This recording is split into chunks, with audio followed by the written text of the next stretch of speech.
Mr. Chairman, and I agree with some of the things that you've said. I've been asking for this hearing for over a year, and this is a really, really important hearing.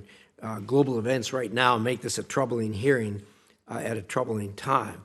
And why is this so important? Well, our Foreign Relations Committee prides itself as being the soft power committee, and that we look after national security by using soft power. But soft power only works when it's backed up by hard power, not only hard power, but the best in the world, and also with the situation where our enemies and our friends believe that we will actually use it when it's appropriate to do so. For deterrence to be credible, it must be backed up by capability and political will to follow through on the threat. While we retain the world's strongest military, its effectiveness has declined significantly, first under Obama, now under the Biden administration. Our enemies need to believe that we tell them don't, and they do, that indeed they're going to get fire and brimstone raining down on their head. They don't believe that anymore. Nuclear weapons are the ultimate foundation of deterrence and have kept regional conflicts from becoming global wars.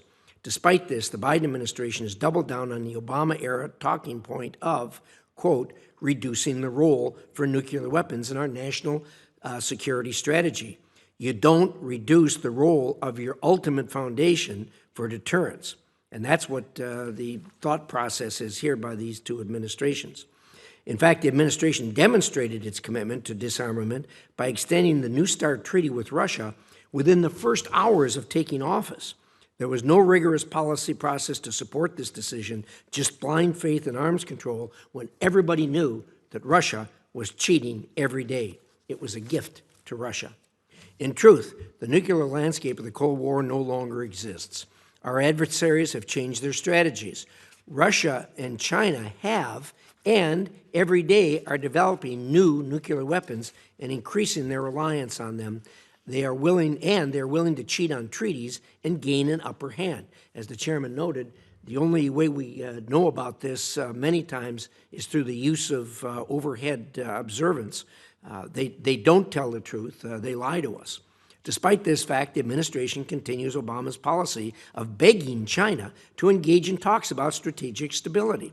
Meanwhile, China ignores our solicitations and is racing to nuclear parity. These misguided policies communicate to our adversaries that we so desperately want arms control that we will surrender our own security. Currently, the U.S. nuclear arsenal is required to maintain parity with Russia under the New START treaty, which Russia violates, and a 2010 security environment when China had fewer than 200 nuclear weapons.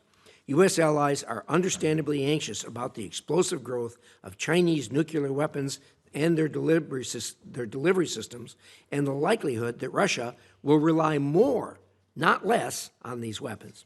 Meanwhile, rogue nations like North Korea and Iran pursue nuclear weapons, and the instability spreading around the world only encourages more proliferation as other countries seek to replace the lost American deterrence and their growing dissatisfaction with reliance on America's commitments. In Asia, extended deterrence is particularly weak. Unlike in Europe, we withdrew all of our nuclear weapons from the region. East Asian allies not only worry about China and Russia, but a North Korea that is on track to field a diverse nuclear arsenal in the hundreds. The U.S. should modify our nuclear forces to reassert deterrence and reassure our allies. Importantly, we should explore options for returning nuclear weapons to the theater for the purpose of assuring our allies. Discussing this should not be a taboo. Our enemies are watching. On the conventional weapons side, we experience the same problems. The administration was right to pursue the idea of AUKUS, but it has proven long on rhetoric and short on results. 3 years after AUKUS was announced, we're still operating under the same defense trade rules that are important for AUKUS from the Cold War. The administration needs to certify our allies, take advantage of the ITAR exemption in the 2024 NDAA, and provide a clear path for expedited cooperation on capabilities not covered by the exemption, like hypersonics and unmanned systems. This is necessary if AUKUS is going to help deter China. In Israel and Gaza, the Biden administration is abandoning Israel as it battles to ensure the lasting defeat of Hamas. The lasting defeat of Hamas is the only way forward.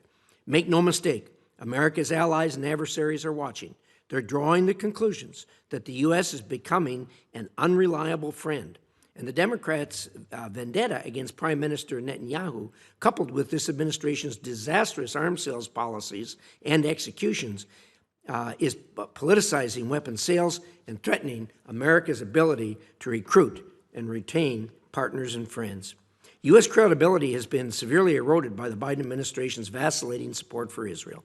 This follows similar behavior in supporting Ukraine. The Biden administration's fear of escalation from the beginning led to costly delays in providing critical weapons to Ukraine at crucial moments.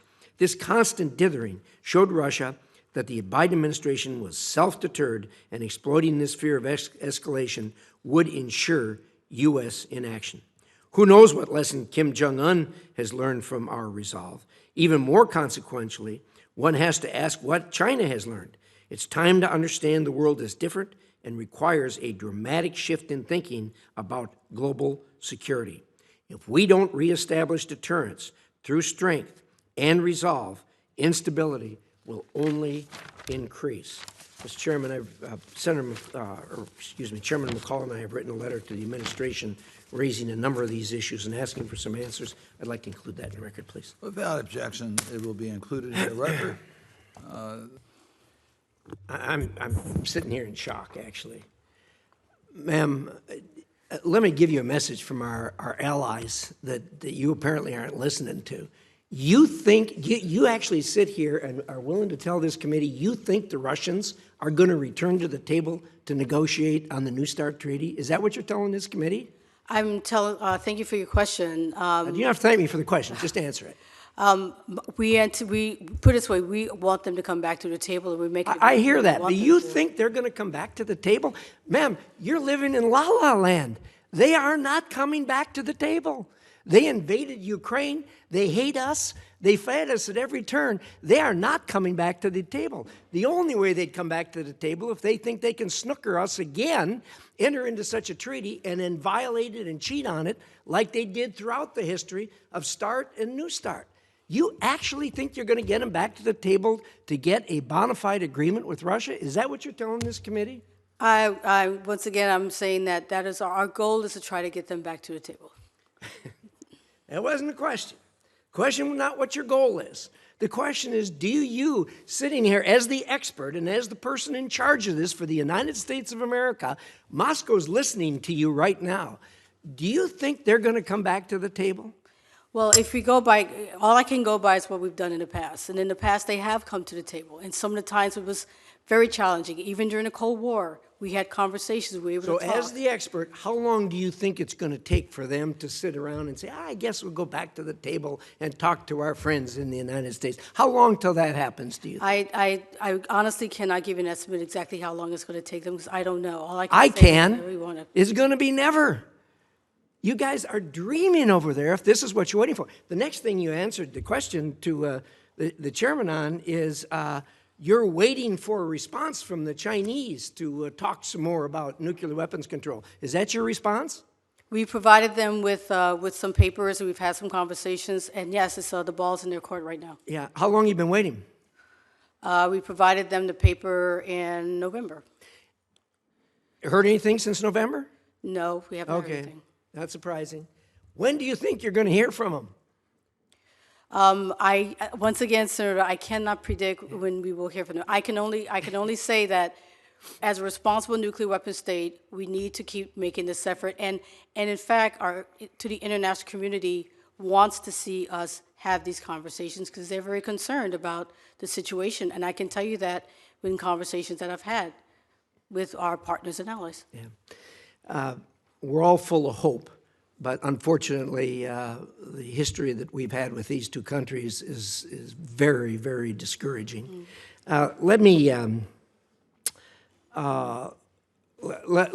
you what, as far as the Chinese are concerned, I assume, let's not get into classified stuff. You see the same classified stuff I do, but just open source reporting. Are you encouraged by what China is doing and the developments of not only its nuclear weapons, but just as importantly, if not more importantly, the nuclear delivery systems for those weapons, such as underwater, such as supersonic. You've seen these things in the media, have you not? Yes, I have. Is this encouraging to you?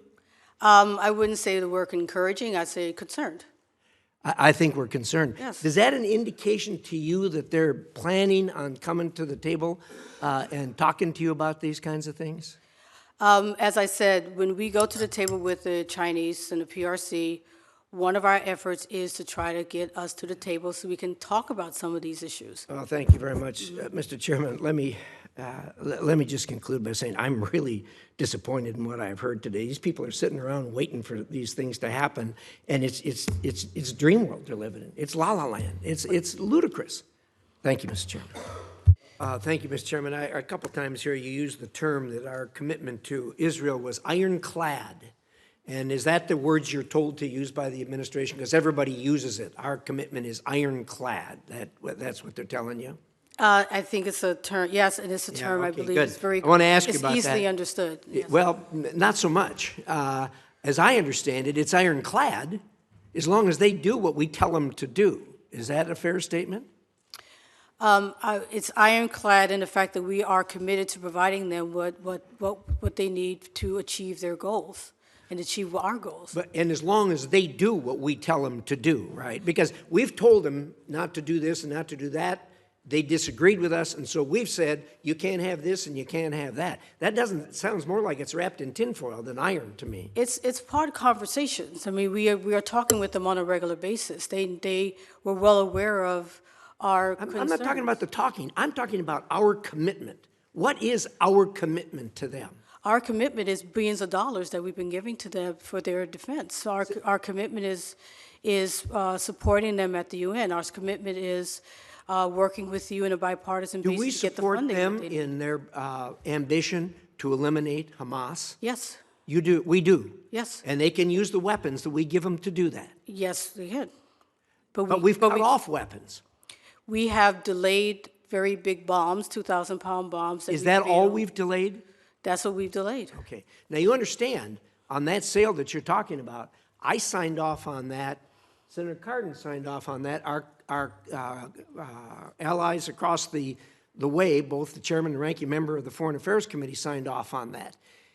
Is it your position that the administration can overrule what we did and not give them the weapons that we've signed off to give them? We are very appreciative of your signing off on the weapons, but I think that there's Well, if you're so appreciative, why didn't you just give it to them then? because there's other considerations that we talked about with them that we have to also think about, which is 1.4 million And people. so your considerations overrule our considerations. Is That's that not you're what I'm saying? saying. That's not what I'm Well, saying. then, what's going on here? How come you don't do what we signed off on? We appreciate that you provided us and signed off on the weapons. We but don't we care also, about the appreciation. But we also we have. want you to do but we what we also- told you to do. But we also have conversations with Israel on a regular basis about what's happening and how we can all make sure that they are achieving what they need to achieve, but not in a way that in this Do you case. think you're in a better position to determine what they need to achieve than they are in a position to determine what to achieve? But we're not, that's not what I'm saying, Senator. Yeah, I'm not getting anywhere with Yeah. it. So